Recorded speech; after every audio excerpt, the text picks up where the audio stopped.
You know, there's something profound about the moment when we decide to extend our hand to someone who's lost in a professional environment. I remember that day clearly, watching him walk through those office doors with that familiar look of uncertainty, the same expression I once wore when I was new and desperately needed someone to believe in me. His eyes darted around the room like a person trying to find solid ground in quicksand, and I saw myself in that vulnerability. The workplace can be a cold, unforgiving place for those who haven't yet found their footing, and I knew exactly what that felt like. Trust, I thought, was what separated good colleagues from great ones. It was a principle I lived by, even when it cost me dearly. In that moment, I made a decision that would change everything. I chose to give him the space I had earned through years of dedication and hard work. The memory of my own first day rushed back like a flood when I saw him standing there, clutching a folder with his employment documents. I remembered how terrifying it was to navigate those political waters, how every conversation felt like a test I wasn't prepared for. The frustration of not knowing where to sit, who to talk to, or how to prove my worth was still fresh in my mind after all these years. I had promised myself that if I ever had the chance to be the mentor I never had, I would take it without hesitation. So when I saw him looking lost, searching for an empty desk that didn't exist, I knew exactly what I had to do. The loyalty I felt toward my younger self demanded that I step up and offer what I could. That's when I walked over and said the words that would later haunt me. You can use my desk until they find you a permanent spot. When I offered my workspace to him, the reaction from my colleagues was immediate and telling. They exchanged glances that spoke volumes, some curious, others skeptical, a few openly confused about why I would voluntarily give up my established territory. The professional environment we worked in was competitive, where every square foot of space represented status and belonging. My decision to relocate to a makeshift station in the corner seemed almost foolish to them, an act of generosity that defied the unspoken rules of office survival. But I believed then, as I sometimes still do now, that true strength comes from lifting others up, not from hoarding advantages. The disappointment of their reactions stung, but I convinced myself that they simply didn't understand the deeper meaning of what I was doing.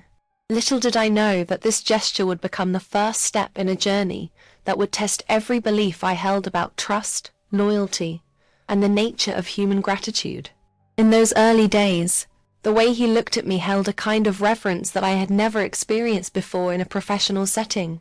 His eyes would find mine across the room, and there would be this silent communication, a nod of acknowledgement, a small smile of appreciation, sometimes just a gentle gesture that said more than words ever could.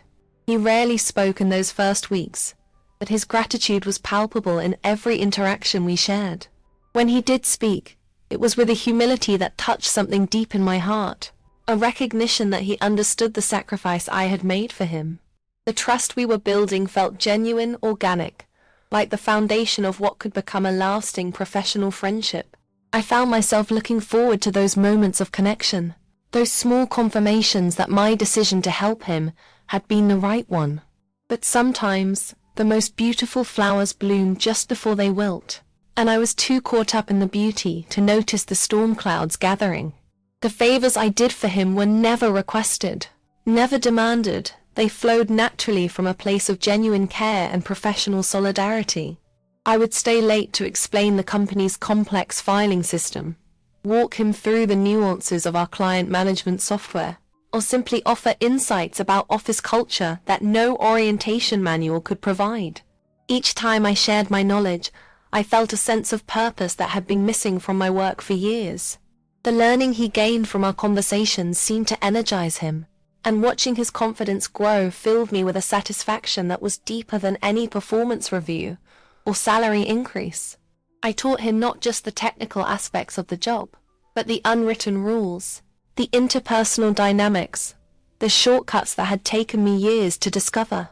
In those moments, I felt like I was doing more than just helping a colleague. I was investing in the kind of workplace culture I wanted to be part of.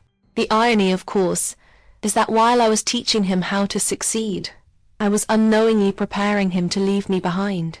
What struck me most about the entire situation was how invisible my efforts remained to the people who mattered most in our organization. The HR department, the managers, the decision-makers who shaped our daily reality. None of them seemed to notice or acknowledge what I had done. There was no email recognizing my mentorship, no mention in team meetings about my role in helping our new colleague integrate successfully. It was as if my contribution had been erased from the official record, relegated to the shadows where so many acts of quiet leadership go unnoticed. The lack of recognition didn't just sting my ego, it revealed something troubling about how our workplace valued certain types of contribution over others. I began to understand that in many professional environments, the people who do the real work of building community and supporting others are often the least visible to those in power. This realization would prove to be just the beginning of a much larger awakening about the true nature of loyalty and recognition in corporate life. The transformation that was beginning to take place was subtle at first, like the gradual shift from day to night. I noticed small changes in his behavior, tiny adjustments in how he carried himself, new confidence in his voice when he spoke to other colleagues. Part of me felt proud. After all, wasn't this exactly what I had hoped for when I first extended my hand to help him? But there was something else growing alongside that pride, a nagging sense that the dynamic between us was changing in ways I hadn't anticipated. The gratitude that had once been so evident in his eyes was becoming less frequent, replaced by something harder to read. I told myself it was natural.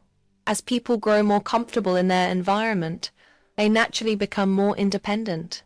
But deep down, I sensed that something more fundamental was shifting, something that would challenge every assumption I had made about trust, loyalty, and the bonds we forge in professional settings. The question that would soon consume me was whether the person I had helped become confident and secure would remember the hand that had lifted him up, or if success would rewrite the history of how he had gotten there. There's a particular kind of betrayal that cuts deeper than any dramatic confrontation or public humiliation. It's the slow, almost imperceptible drift of someone you've invested in toward people who never saw their potential in the first place. I watched it happen with the precision of a scientist observing a chemical reaction, each day bringing subtle changes that collectively painted a picture I didn't want to see. The professional environment we shared began to feel different, charged with an energy that seemed to exclude me while embracing him with open arms. It started with longer conversations at the coffee machine, conversations that would quiet down when I approached, not out of malice, but out of a growing sense that I no longer belonged in those circles. The trust I had placed in him felt like a bridge I had built with my own hands, only to watch him use it to reach a destination where I wasn't welcome. The learning curve of understanding human nature in the workplace was steeper than I had ever imagined, and I was about to get a masterclass in how quickly loyalty can evaporate when social acceptance comes calling. The frustration of watching someone you've mentored integrate seamlessly into the very groups that had marginalized you is a special kind of professional heartbreak. The day I saw him sitting with the group that had always labeled me as too quiet was like watching a scene from a movie where the protagonist suddenly realizes they've been living in a different story than everyone else. There he was, laughing with the same people who had whispered about my reserved nature, who had made jokes about my preference for meaningful conversation over small talk. The irony wasn't lost on me. The person I had helped find his voice was now using it to bond with those who had tried to silence mine. Their laughter rang out across the cafeteria, loud and uninhibited, the kind of carefree joy that comes from feeling like you finally belong somewhere. I remembered how that same group had once made me feel like an outsider, how their casual dismissal of my contributions had made me question my own worth. Watching him fit so naturally into their dynamic was like seeing a key turn in a lock I had never been able to open. The disappointment washed over me in waves, but what hurt most was the realization that he had found acceptance in the very place where I had been rejected. The workplace hierarchy was revealing itself in ways that made me question everything I thought I knew about professional relationships and the true nature of workplace loyalty. As I walked past their table that day, I caught fragments of their conversation, inside jokes, shared references, the kind of casual banter that signals deep familiarity. One of them noticed me approaching and made a comment that froze my blood. "If she's around, nobody saw us here." The eruption of laughter that followed was like a slap across the face. But what devastated me more was seeing him join in, his voice blending seamlessly with theirs. The betrayal in that moment wasn't just about the joke. It was about the way he had so quickly adopted their casual cruelty as his own.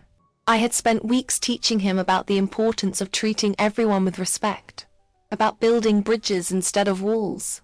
And yet here he was, participating in the very behavior that had made me feel invisible for so long. The trust I had placed in him crumbled in that instant, replaced by a hollow understanding that loyalty is often the first casualty of social climbing. The professional environment that had once felt like a place where I could make a difference now felt like a theater where I was simultaneously the audience and the object of ridicule. The learning that came from this moment was bitter but necessary. Sometimes the people we help the most are the quickest to abandon us when better opportunities for acceptance present themselves. The eye contact we shared in that moment will haunt me forever, not because it was filled with malice, but because it was filled with recognition and shame, quickly followed by a deliberate choice to look away.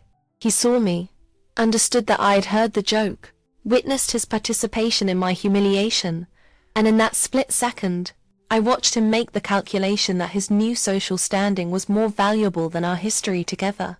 The silence that followed was deafening, not because the room had gone quiet, but because the noise of his laughter continued to echo in my mind long after the moment had passed. It was the sound of a friendship dying, of trust being assassinated by ambition, of loyalty being traded for acceptance. The way he averted his gaze and turned back to his new friends told me everything I needed to know about where I stood in his list of priorities. The professional environment we shared had become a battlefield where I was fighting for recognition and respect, while he was fighting for popularity and belonging. The frustration of that realization was almost unbearable, not just because I felt betrayed, but because I understood on some level why he had made the choice he did. The tragedy wasn't that he had chosen them over me. It was that he had chosen the easy path of fitting in over the harder path of standing up for what was right. The gradual withdrawal of his morning greetings was like watching a friendship die by degrees, each day bringing a little less warmth, a little less acknowledgement, until finally there was nothing left but the hollow echo of what we once had. Where there had once been genuine smiles and meaningful eye contact, there was now the practiced indifference of someone who had moved on to bigger and better things.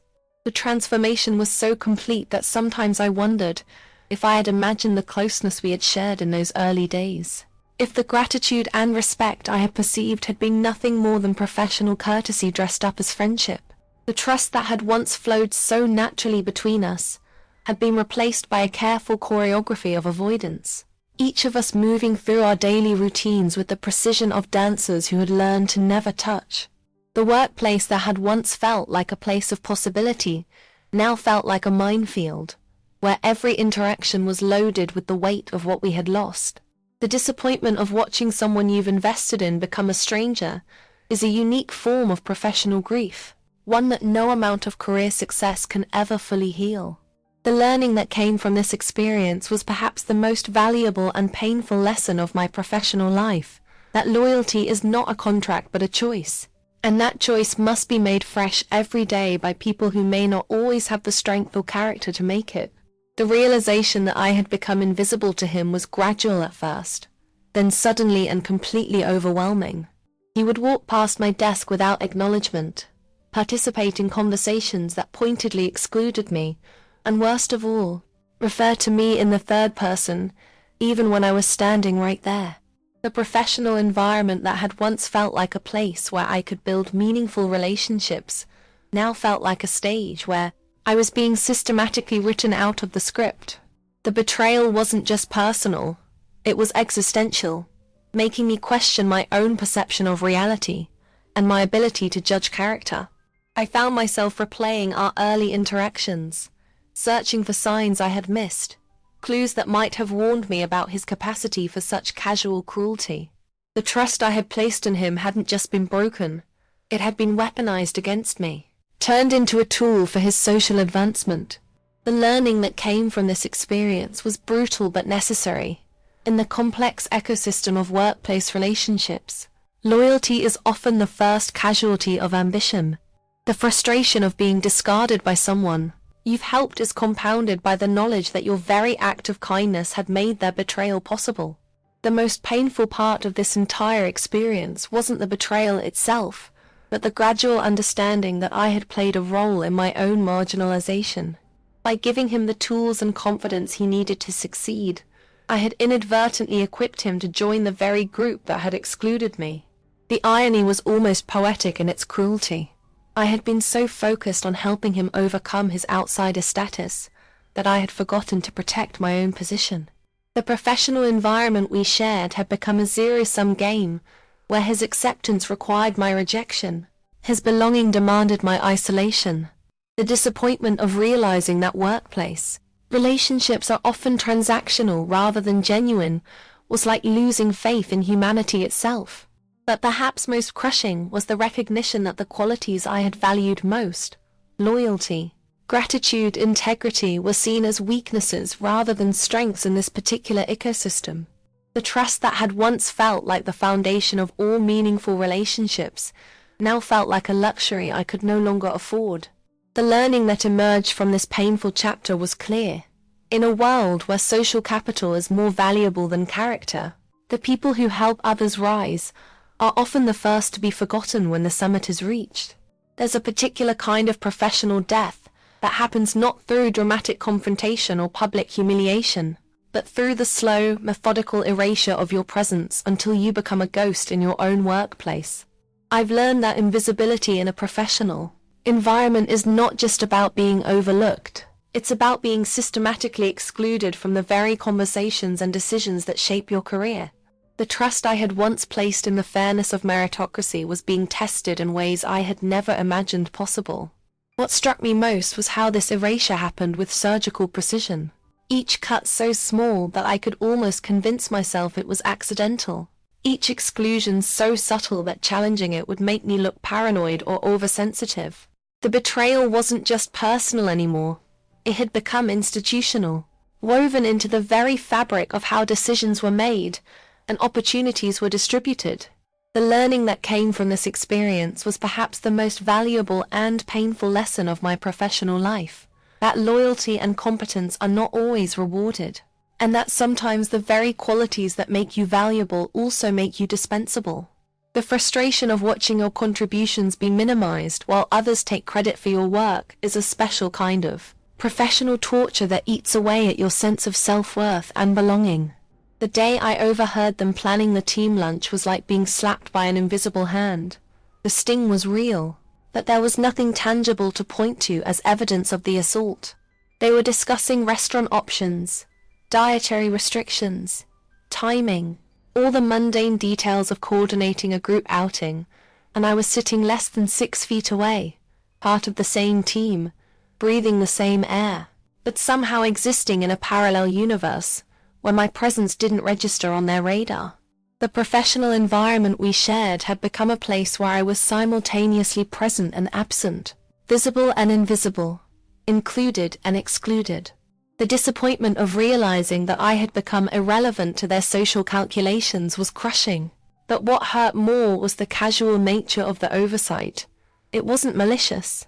It was simply thoughtless, which somehow made it worse. The trust I had placed in basic human decency felt naive and misplaced as I watched them finalize plans for an outing that would include every member of our team except me. The betrayal was complete in its lack of intention. They hadn't deliberately excluded me. They had simply forgotten I existed. The learning that emerged from this moment was stark. In the complex ecosystem of workplace relationships, being forgotten is often more damaging than being actively disliked. The conversation continued for what felt like hours, each detail they discussed driving home the reality of my exclusion with increasing clarity. They debated between Italian and Mexican food, worried about whether the restaurant would be too crowded, discussed carpooling arrangements, and through it all, I sat there like a piece of furniture, witnessing the planning of an event that would celebrate our team's recent success that I had contributed to significantly. The irony was almost unbearable. I was listening to them plan a celebration of achievements that I had helped make possible, while being systematically excluded from participating in that celebration.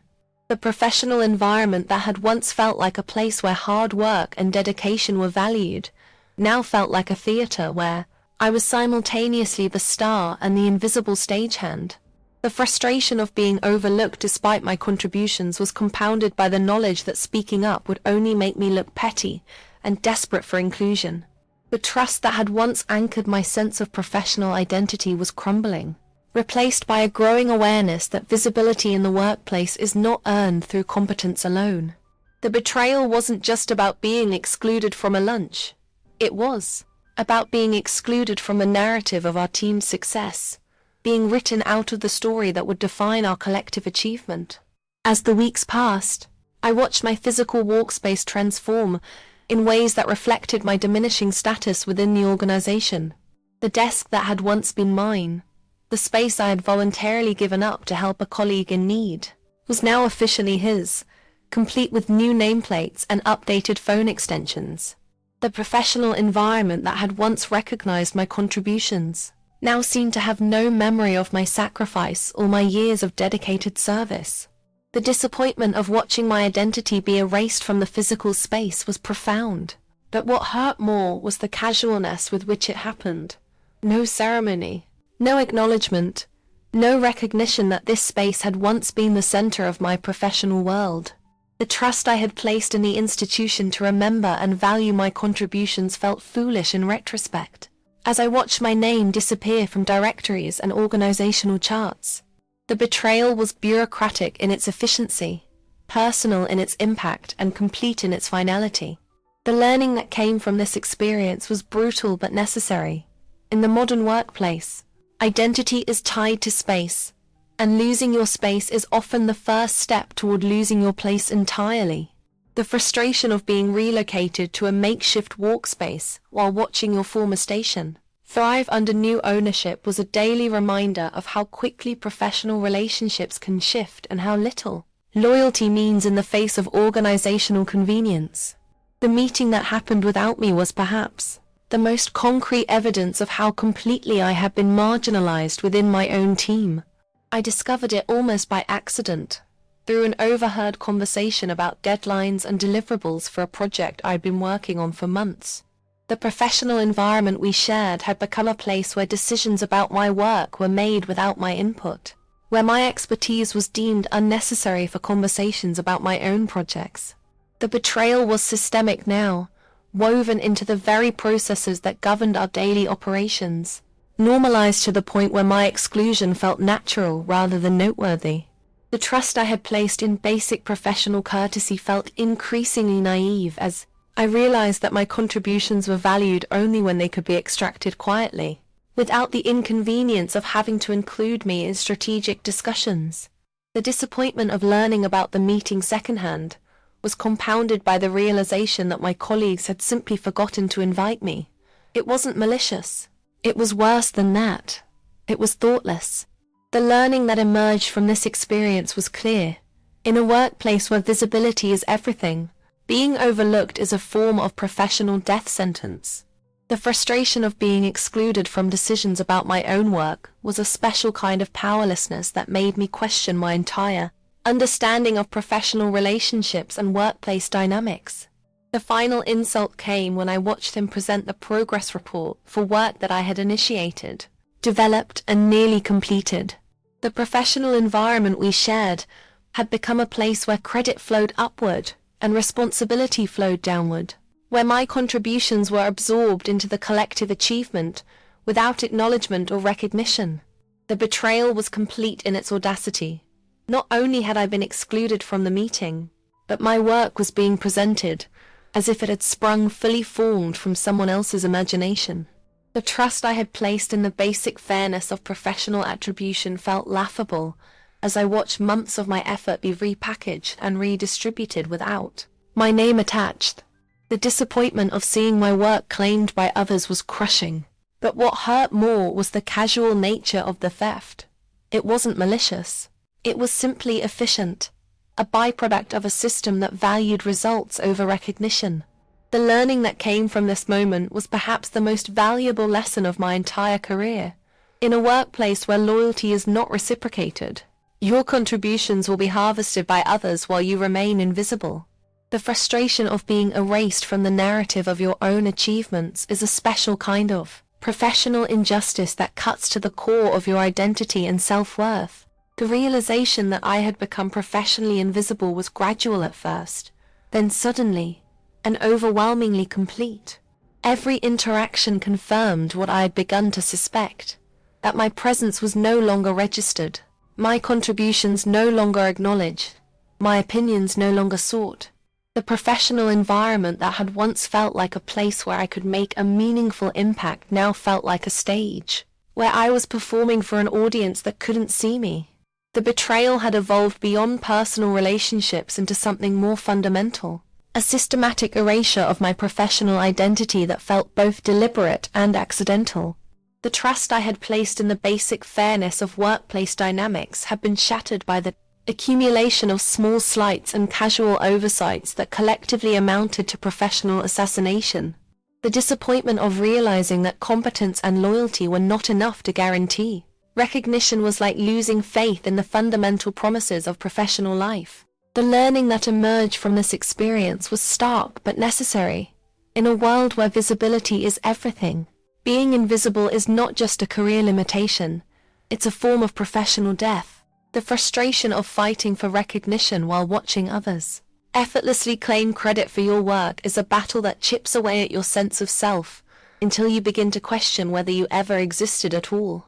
There comes a moment in every professional betrayal when the weight of staying quiet becomes heavier than the fear of speaking up, when the silence you've maintained to preserve peace becomes the very thing that's destroying your sense of self.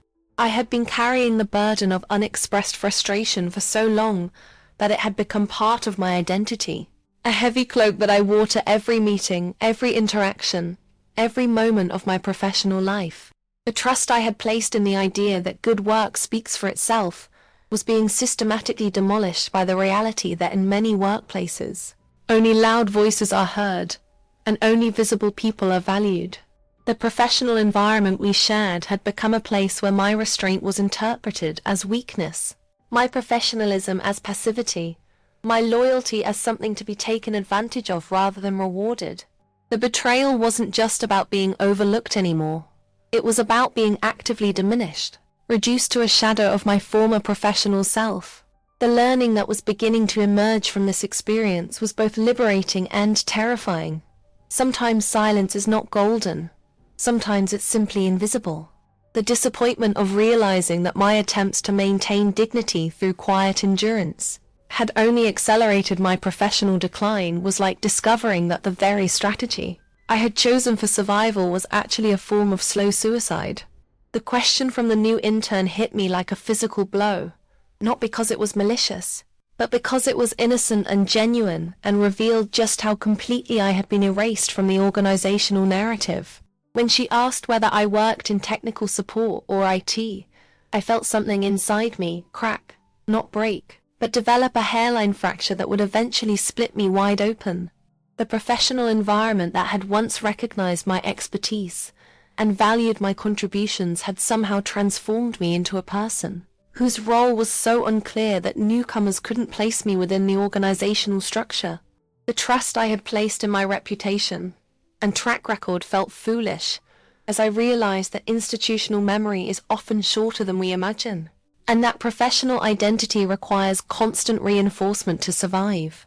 The betrayal was existential now, not just about being excluded from lunches or meetings, but about being excluded from the very story of who worked where and why. The frustration of having to explain my own relevance to someone who should have been briefed about the team structure was humiliating in ways I hadn't anticipated. The disappointment of realizing that my years of service had left so little impression on the organizational consciousness was like discovering that I had been writing my professional story in disappearing ink. The learning that came from this moment was stark. In a workplace where identity must be actively maintained, silence is not just ineffective, it's professionally suicidal. The comment he made in the hallway was delivered with such casual cruelty that it took my breath away, not because of its content, but because of how naturally it flowed from his lips, as if disparaging me had become second nature to him. "Some people just complain and never adapt," he said, while looking directly at me, his voice carrying just enough volume to ensure that others would hear, but quiet enough to maintain plausible deniability. The professional environment we shared had become a place where subtle aggression was the norm, where psychological warfare was conducted through seemingly innocent observations and offhand remarks. The betrayal was complete now. The person I had helped integrate into our workplace had not only abandoned our friendship, but had actively turned against me, using his newfound social capital to undermine my reputation. The trust I had placed in basic human decency felt naive and misplaced as I watched him deploy techniques of professional sabotage with the skill of someone who had been studying the playbook for years. The silence that followed his comment was deafening, not because the hallway was empty, but because no one who witnessed the exchange felt compelled to defend me or challenge his characterization. The disappointment of realizing that I had become an acceptable target for casual cruelty was crushing. But what hurt more was the knowledge that my restraint was being weaponized against me. The learning that emerged from this interaction was clear. In a workplace where aggression is rewarded and silence is punished, maintaining dignity requires more than just doing good work. It requires actively defending your professional territory against those who would claim it as their own. The feedback meeting that promised to address my strategic presence was perhaps the most surreal experience of my entire career. A masterclass in organizational doublespeak that managed to criticize me for being invisible, while simultaneously excluding me from every opportunity to be visible. The professional environment we operated in had become a place where problems were diagnosed with surgical precision, but solutions were mysteriously absent, where my lack of visibility was treated as a personal failing rather than a systemic issue. The betrayal was bureaucratic now, hidden behind the language of performance improvement and professional development, sanitized to the point where it was impossible to challenge without seeming defensive or unreasonable. The trust I had placed in the feedback process, as a mechanism for genuine improvement, felt laughable as I sat through a conversation that blamed me for the very marginalization I had been experiencing. The frustration of being told to be more strategic while being excluded from strategic meetings was like being criticized for not swimming while being denied access to the pool. The disappointment of realizing that the organization's solution to my invisibility was to make me responsible for fixing it was both infuriating and illuminating. The learning that came from this experience was profound. In many workplaces, feedback is not about helping you improve. It's about documenting your failure to thrive in a system that was never designed to support you. The silence that had once felt like dignity now felt like complicity in my own professional destruction. The project reassignment that came disguised as reorganization was the final confirmation that my marginalization was not accidental but intentional. Not a byproduct of organizational chaos, but a deliberate strategy to minimize my influence and impact. The professional environment we shared had become a place where decisions about my career were made without my input, where my expertise was deemed irrelevant to conversations about my own future. The betrayal was systematic now, woven into the very processes that governed our operations, normalized to the point where removing me from projects I had initiated felt like standard business practice, rather than personal vendetta. The trust I had placed in the idea that competence would be rewarded felt increasingly naive, as I watched my responsibilities be redistributed to people who had contributed nothing to their development. The frustration of being excluded from work I had helped create was compounded by the knowledge that challenging these decisions would only confirm their narrative about my inability to adapt and collaborate. The disappointment of watching my professional legacy be dismantled, piece by piece, was like watching someone tear down a house I had built with my own hands. The learning that emerged from this experience was brutal but necessary. In a workplace where relationships matter more than results, being skilled is not enough if you're not connected.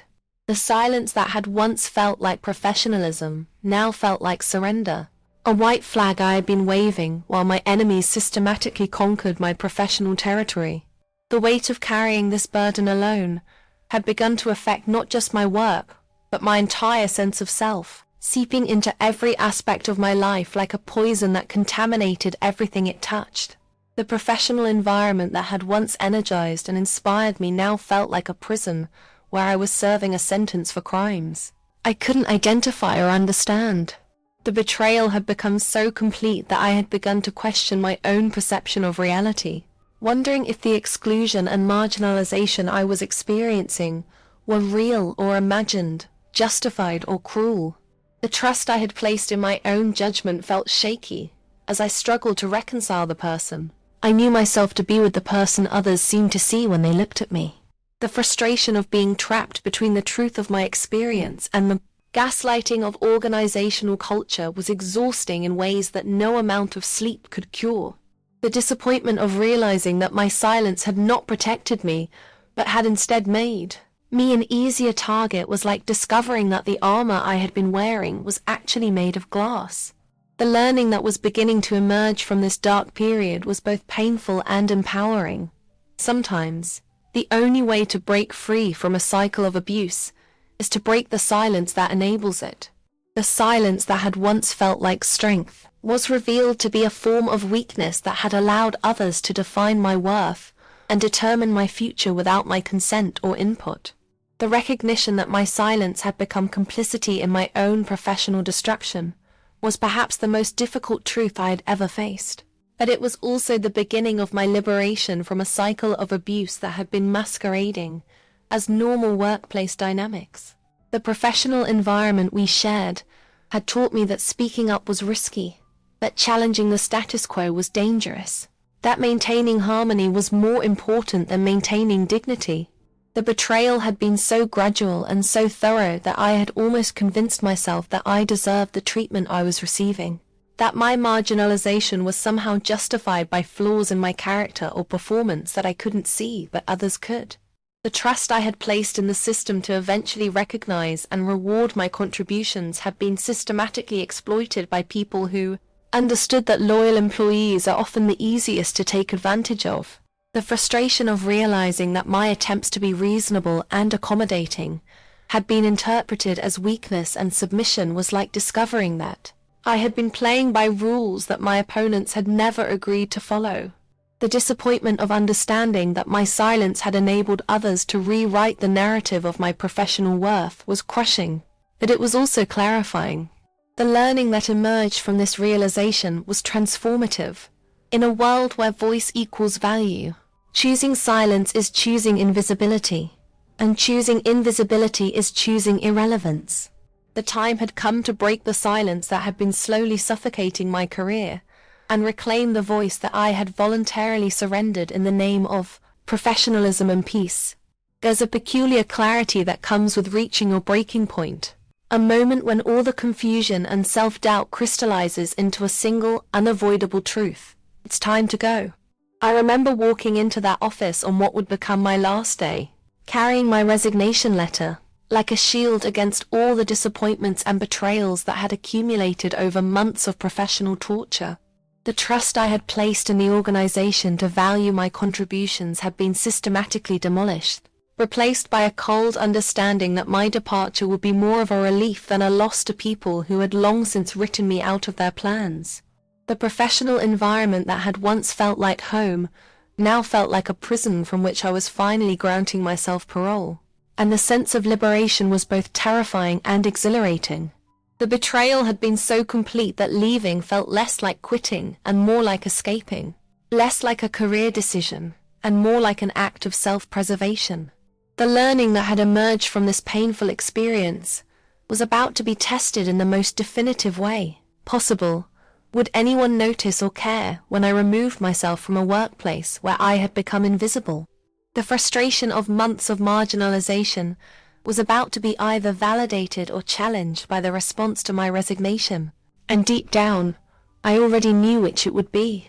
A conversation with my manager was perhaps the most anticlimactic moment of my entire professional life. A brief exchange that confirmed everything I had suspected about my value to the organization. When I handed him my resignation letter, his response was not shock or disappointment or even curiosity about my reasons. It was simply a flat, almost bored question. "Are you sure?"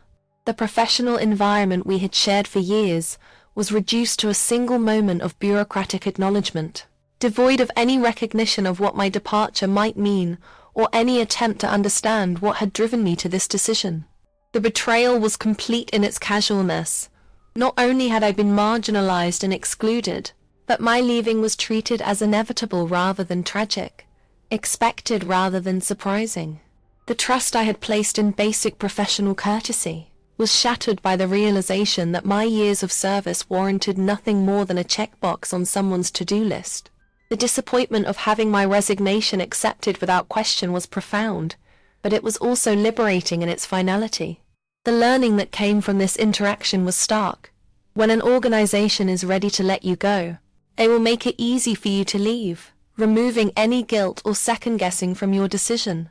The frustration of wanting to be valued enough to be fought for was overshadowed by the relief of finally having permission to walk away from a situation that had been slowly destroying my professional confidence and personal well-being.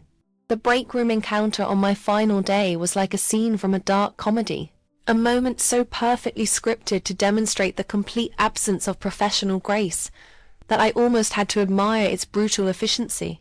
There I was, cleaning out my personal items, processing the emotional weight of leaving a place where I had invested years of my life, when he walked in with his characteristic smirk and delivered what would be his final insult. "Now there'll be plenty of space for everyone." The professional environment that had systematically excluded me was now celebrating my departure, with the same casual cruelty that had characterized my entire experience there. The betrayal had evolved beyond personal animosity into something more sinister, a complete dehumanization that allowed him to treat my leaving as a punchline rather than a loss. The trust I had placed in basic human decency was obliterated by the laughter that followed his comment, the easy complicity of colleagues who found humor in my professional demise. The silence that had once protected me from confrontation now felt like cowardice as I stood there, absorbing this final humiliation without response. The disappointment of realizing that my departure was being treated as entertainment rather than transition was crushing, but it also confirmed that leaving was not just the right decision. It was the only decision that preserved any shred of my dignity and self-respect. The learning that crystallized in that moment was transformative. Sometimes the greatest gift your enemies can give you is making it impossible to doubt that leaving them behind is the right choice. The farewell email I crafted was perhaps the most difficult piece of professional writing I had ever attempted. A delicate balance between maintaining dignity and expressing genuine appreciation for the few positive relationships I had managed to preserve. The professional environment we had shared was about to become part of my past, and I wanted to leave behind something that reflected the person I had tried to be, rather than the person others had made me feel like. The betrayal that had defined my final months was tempered by memories of earlier times when I had felt valued and respected, and I found myself struggling to reconcile these conflicting experiences into a coherent narrative. The trust I had placed in the power of words to heal and connect was being tested as I tried to write something that was honest without being bitter, grateful without being naive. The frustration of trying to summarize years of complex relationships in a few paragraphs was compounded by the knowledge that most people would skim it quickly and forget it immediately. The disappointment of knowing that my carefully chosen words would likely fall on deaf ears was offset by the satisfaction of expressing my truth with grace and authenticity. The learning that emerged from this exercise was profound. Sometimes the most important audience for your words is yourself, and sometimes the greatest victory is maintaining your integrity, even when others have abandoned theirs. The silence that followed the sending of that email would speak volumes about the relationships I was leaving behind and the future I was walking toward. The response to my farewell message was as revealing as it was disappointing, a collection of polite but perfunctory replies that confirmed my suspicions about the depth of my professional relationships. Out of a team of 15 people, only 2 took the time to write personal responses that acknowledged our shared history and expressed genuine regret about my departure. The professional environment we had shared was revealed in its true colors through this final interaction. A place where courtesy was rationed and genuine connection was rare. The betrayal was complete in its statistical precision. The person who had once been my mentee, who had benefited most from my guidance and support, was conspicuously absent from the list of well-wishers. The trust I had placed in the basic human tendency toward gratitude was shattered by his silence. A final confirmation that our relationship had been purely transactional from his perspective. The frustration of scanning my inbox repeatedly, hoping for a message that would never come, was a fitting end to a chapter of my life that had been defined by unreciprocated loyalty and unacknowledged contributions. The disappointment of realizing that I had been more invested in these relationships than others had been was painful, but clarifying. The learning that emerged from this experience was invaluable. The quality of your professional relationships is often revealed most clearly when you no longer have anything to offer, and true character is demonstrated, not by what people say when they need you, but by what they say when you no longer matter to their daily success. The final act of returning my access badge was symbolically perfect, a physical representation of the erasure that had been happening gradually for months.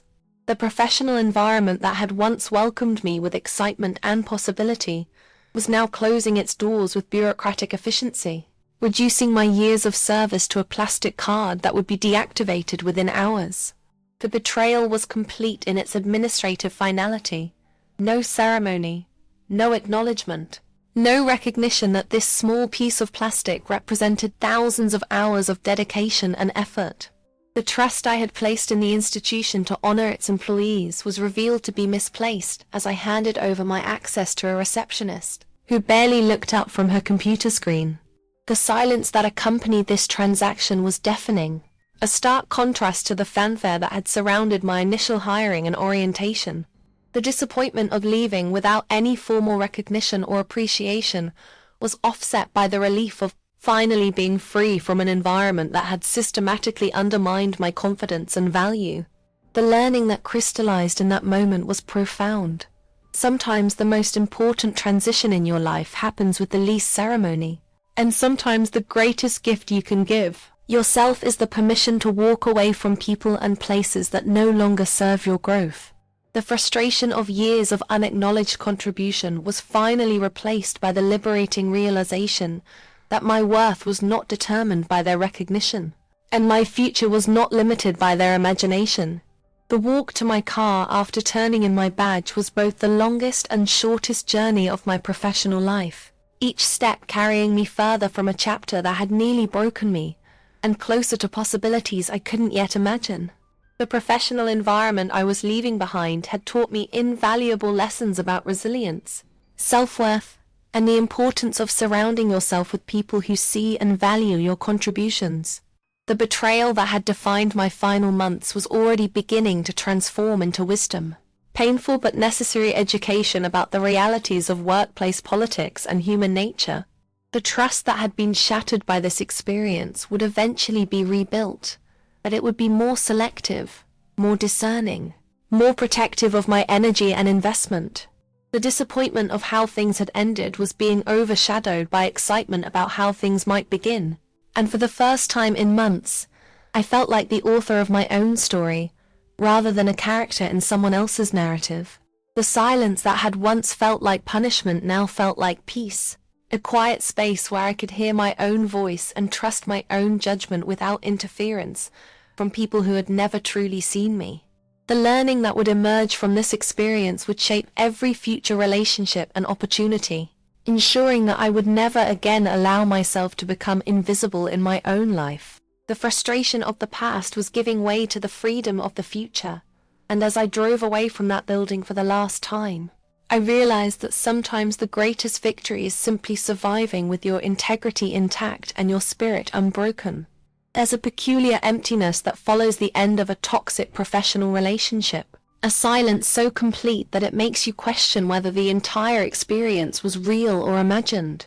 The days immediately after my departure felt like living in a parallel universe where years of my life had been erased, where the intensity of the betrayal I had experienced seemed almost fictional in the absence of any follow-up or acknowledgement. The trust I had placed in the basic human tendency toward closure was challenged by the complete radio silence that followed my exit, a void so absolute that it felt more deliberate than accidental. The professional environment I had left behind continued to operate as if I had never existed, and this systematic erasure was perhaps more painful than any of the direct conflicts I had endured while still employed there. The disappointment of realizing that my departure would generate no curiosity, no reflection, no second-guessing about what had gone wrong was crushing but also liberating. The learning that began to emerge from this aftermath was profound. Sometimes the greatest insult people can give you is forgetting you completely, and sometimes the greatest gift is being forgotten by people who never deserve to remember you. The frustration of wanting some acknowledgement of the impact my leaving had created was slowly being replaced by gratitude for the clean break that allowed me to start fresh without the burden of ongoing drama or manipulation. The automated email confirming the revocation of my system access arrived exactly 24 hours after my departure, a sterile notification that reduced years of professional investment to a few lines of corporate boilerplate. There was something brutally efficient about the language. No acknowledgement of my service, no recognition of my contributions, just a cold confirmation that I was now officially an outsider to an organization where I had once been deeply invested. The professional environment I had left was already moving to erase any trace of my presence with the ruthless efficiency of a well-oiled machine designed to process departures without sentiment or reflection. The betrayal was complete in its bureaucratic finality, but there was also something almost admirable about the honesty of this approach. No false sentimentality, no pretense of caring, just the clean execution of institutional amnesia. The trust I had placed in the possibility of meaningful closure was revealed to be naive, but this clarity was actually more valuable than any hollow gesture of appreciation would have been. The silence that followed was deafening, but it was also cleansing. A blank slate that allowed me to define my own narrative rather than being trapped in someone else's version of events. The disappointment of being reduced to a username and password that could be deleted with a single click was offset by the recognition that this cold efficiency revealed the true nature of relationships I had been overvaluing for years. The learning that crystallized from this experience was invaluable. When institutions show you their true character, believe them the first time, and be grateful when they make it impossible to maintain illusions about their capacity for loyalty or gratitude. The week that followed my departure was marked by a silence so profound that I began to question my own memory of the relationships I thought I had built over the years. Not a single phone call, not one text message, not even a casual social media interaction to bridge the gap between my old professional life and whatever came next. The professional environment I had left behind had apparently absorbed my absence without creating any ripple effects, continuing to function with the same efficiency it had always demonstrated when it came to ignoring my contributions. The betrayal was complete in its comprehensiveness. Not only had I been marginalized while employed, but my departure had been absorbed without acknowledgement or consequence. The trust I had placed in the bonds of shared experience and mutual struggle was revealed to be one-sided, an investment that had never been reciprocated by people who had been willing to benefit from my presence without ever truly valuing it. The frustration of waiting for some sign that my absence had been noticed was gradually replaced by a deeper understanding of the transactional nature of most workplace relationships. The disappointment of realizing that I had been more connected to these people than they had ever been to me was painful but illuminating. The learning that emerged from this period of silence was transformative.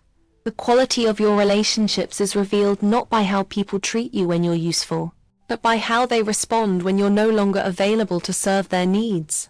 The silence that had once felt like rejection now felt like revelation, showing me exactly where I had stood in the hierarchy of people's priorities and concerns.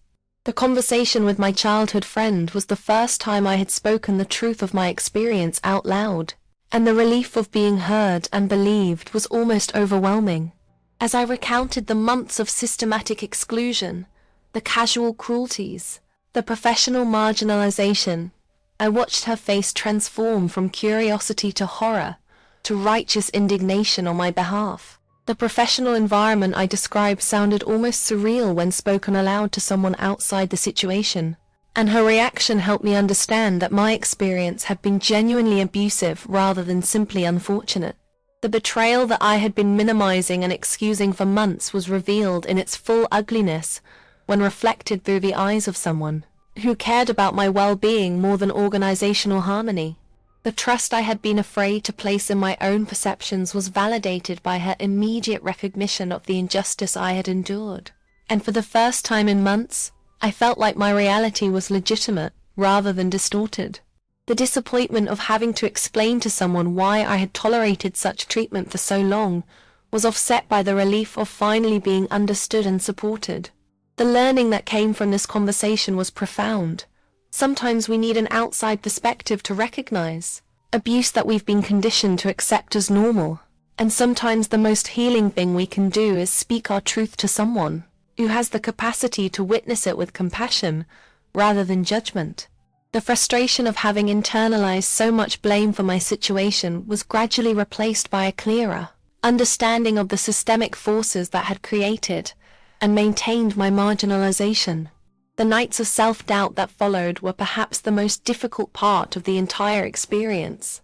As I struggled to reconcile my newfound clarity about the injustice I had suffered with the lingering questions about my own role in creating or enabling the situation. The professional environment I had left might have been toxic, but I couldn't shake the nagging suspicion that I had somehow contributed to my own downfall through weakness, naivety, or simple incompetence. The betrayal had been so systematic and so thorough that it had infected my ability to trust my own judgment, leaving me wondering whether my perceptions were accurate, or whether I was simply unable to see my own flaws clearly. The trust I was trying to rebuild in my own instincts was constantly undermined by waves of self-criticism and second-guessing that felt more familiar and comfortable than self-compassion. The disappointment of discovering that leaving the toxic environment hadn't automatically healed the psychological damage it had caused was frustrating, but not surprising. Trauma has its own timeline, and healing cannot be rushed or forced.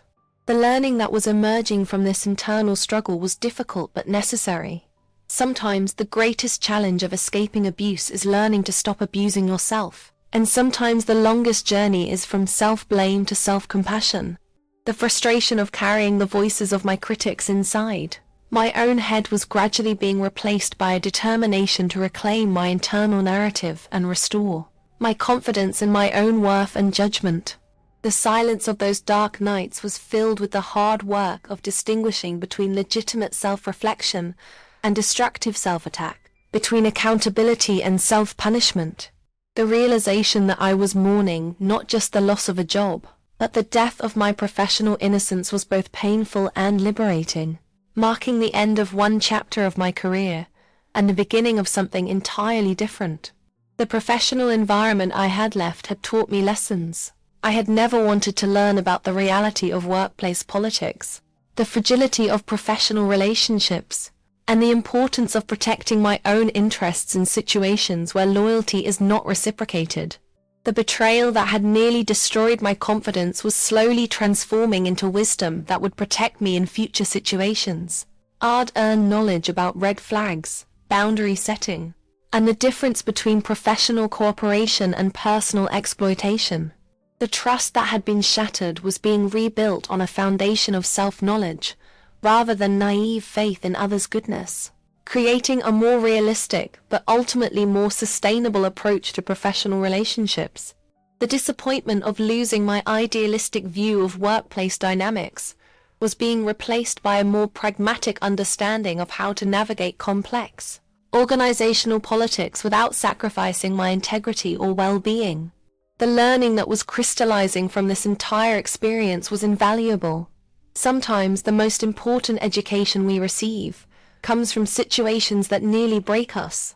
And sometimes the greatest strength we can develop is the wisdom to recognize and escape unhealthy dynamics before they destroy us completely. The frustration of having to rebuild my professional identity from the ground up was gradually giving way to excitement about the possibility of creating something more authentic, more sustainable, and more aligned with my actual values and priorities. The strange peace that began to settle over me as the weeks passed was unlike anything I had ever experienced. Not the peace of resolution or closure, but the peace of finally accepting that some stories don't have satisfying endings, and some relationships don't deserve the energy required to seek closure. The professional environment I had left continued to exist without me. The people who had marginalized me continued their lives without consequence or reflection. And gradually I began to understand that this was not a flaw in the universe, but simply the way things sometimes are. The betrayal that had consumed so much of my emotional energy was revealed to be less significant to others than it had been to me. And while this was initially disappointing, it was also oddly freeing. The trust I was learning to place in the natural consequences of toxic behavior was more sustainable than the trust I had previously placed in justice or accountability. And this shift in perspective allowed me to focus on my own healing, rather than waiting for external validation of my experience. The disappointment of realizing that my story might never receive the acknowledgement or resolution I craved was gradually being replaced by the satisfaction of knowing that I had survived with my integrity intact. The learning that emerged from this acceptance was transformative. Sometimes the most powerful thing you can do is simply move forward without looking back. And sometimes the greatest victory is the quiet confidence that comes from knowing you handled a difficult situation with grace, even when grace was not extended to you in return. The frustration of unfinished business was giving way to the freedom of new beginnings, and for the first time since this ordeal began, I felt genuinely excited about what might come next. The transformation that occurs when betrayal becomes wisdom is perhaps one of the most profound shifts a person can experience in their professional life, marking the end of naive generosity and the beginning of strategic kindness. I learned through painful experience that there's a fundamental difference between being generous and being foolish, between extending help and enabling exploitation, between building bridges and laying down as a doormat. The trust I had once offered freely, like seeds scattered on fertile ground, would now be cultivated carefully in soil I had tested and prepared myself. The professional environment that had taught me these harsh lessons had also given me something invaluable, the knowledge of my own worth and the courage to protect it from those who would diminish or exploit it. The betrayal that had nearly broken me had instead forged me into someone stronger, wiser, and infinitely more selective about where I invested my energy and loyalty. The learning that emerged from this crucible of disappointment was transformative. Generosity without boundaries is not virtue but vulnerability, and the people who benefit most from your unconditional giving are often the least likely to reciprocate when you need support.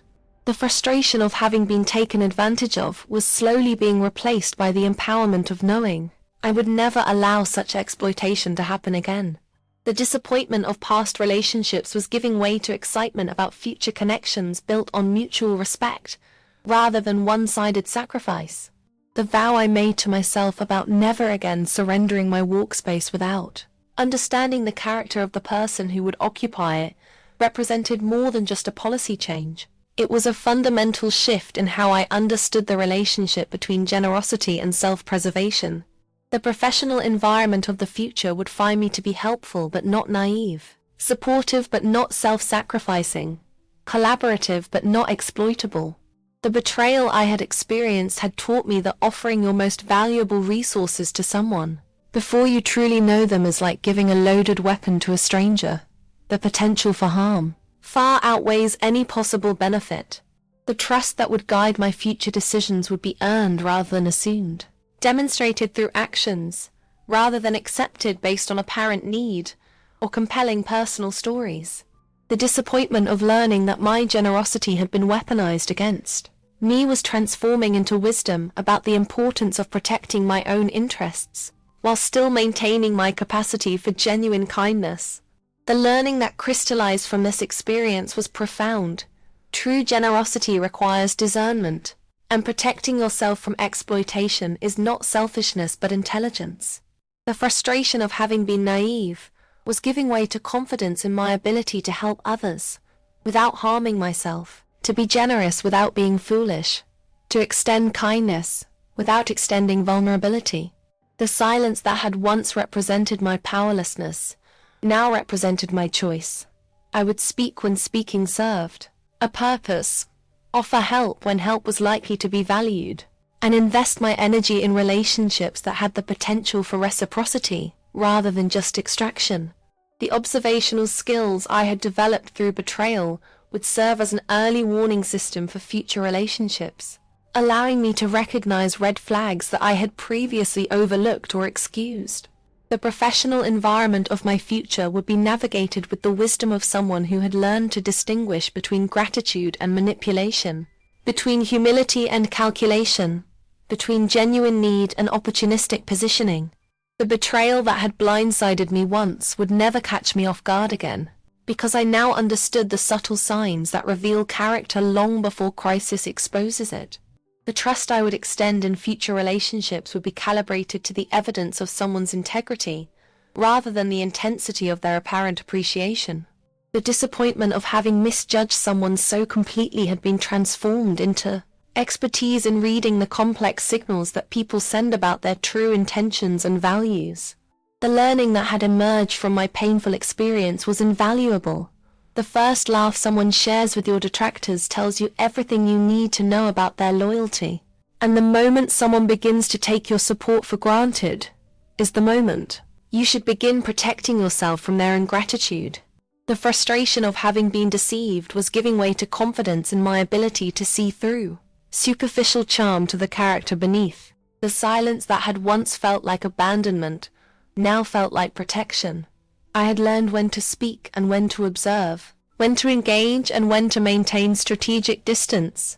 The commitment I made to seeking environments where my presence would be valued from the beginning represented a fundamental shift in my career strategy, moving from reactive accommodation to proactive positioning.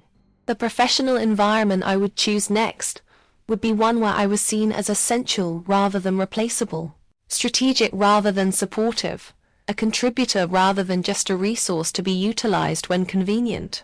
The betrayal that had taught me about my own invisibility had also revealed my power to choose visibility, to demand recognition, to refuse to accept marginalization as the price of employment.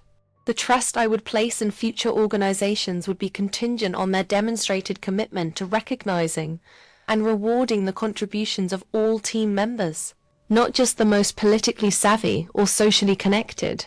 The disappointment of having been overlooked despite my competence was transforming into determination to find or create situations where competence was the primary currency of value. The learning that had emerged from my experience was clear. You teach people how to treat you by what you're willing to accept, and accepting invisibility only guarantees continued marginalization. The frustration of having been taken for granted was giving way to excitement about working with people who would appreciate my contributions because they understood their value, not because I had convinced them to notice me. The silence that had once felt like evidence of my irrelevance now felt like the calm before the storm of my strategic repositioning in the professional world. The question of whether I would change my actions if I could return to the past was perhaps the most important inquiry I could pose to myself, because the answer would determine whether I had truly learned from the experience, or was simply carrying its bitterness forward. The professional environment that had betrayed my trust had also given me invaluable education about human nature, organizational dynamics, and the importance of protecting my own interests while still maintaining my capacity for genuine connection.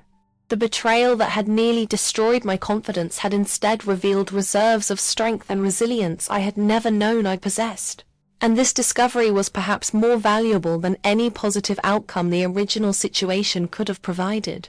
The trust I would extend in the future would be more selective but not more cynical, more strategic but not less sincere, more protective but not less generous to those who proved themselves worthy of such investment. The disappointment of having misjudged Someone's character was being transformed into wisdom about the complexity of human motivation and the importance of observing actions over time, rather than being swayed by immediate impressions.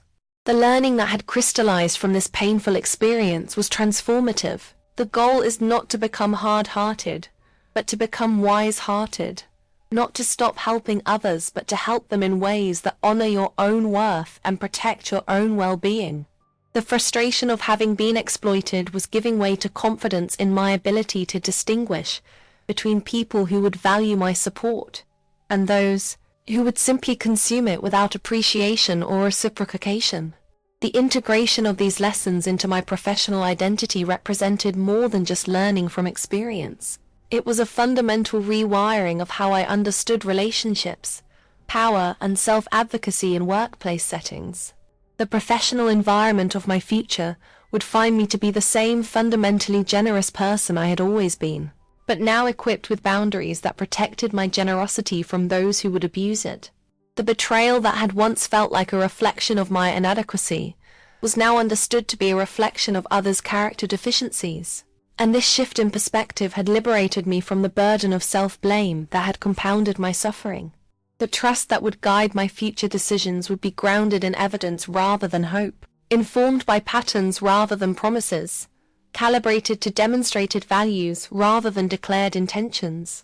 The disappointment of having invested so much in someone who proved unworthy was being transformed into gratitude for the clarity that such experiences provide about what to look for and what to avoid in future relationships.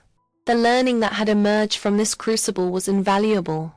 Your willingness to help others should never exceed their willingness to value that help, and your investment in relationships should be proportional to the evidence of their reciprocal commitment to your well-being. The frustration of having been naive was giving way to the empowerment of being informed, and the silence that had once felt like powerlessness now felt like the quiet confidence of someone who knew their worth and was prepared to insist that others recognize it as well. The wisdom that had emerged from betrayal was not bitter or cynical, but deeply practical and profoundly protective, a set of guidelines that would allow me to remain generous while avoiding exploitation, to stay open while maintaining appropriate boundaries. The professional environment that awaited me would benefit from my experience in ways that my previous workplace never could, because I now understood not just how to give, but how to give wisely. Not just how to help, but how to help effectively. Not just how to be loyal, but how to be loyal to people and organizations that deserve such loyalty. The betrayal that had once felt like the end of my professional innocence was now understood to be the beginning of my professional wisdom, and this reframing had transformed a source of pain into a source of power. The trust that I would extend in future relationships would be more valuable because it would be more discerning, more meaningful because it would be more intentional, more powerful because it would be backed by the confidence that came from knowing I could withdraw it if it was not reciprocated appropriately. The disappointment of past relationships was giving way to excitement about future connections that would be built on mutual respect, shared values, and demonstrated character rather than need, opportunity, and assumed goodwill. The learning that had crystallized from this experience was perhaps the most valuable education I had ever received. The goal of professional relationships is not to be needed, but to be valued, not to be indispensable, but to be respected, not to be taken for granted, but to be genuinely appreciated for the unique contributions you bring to every situation. The frustration of having been undervalued was transforming into the quiet confidence of someone who knew their worth and was prepared to find environments where that worth would be recognized, celebrated, and rewarded appropriately.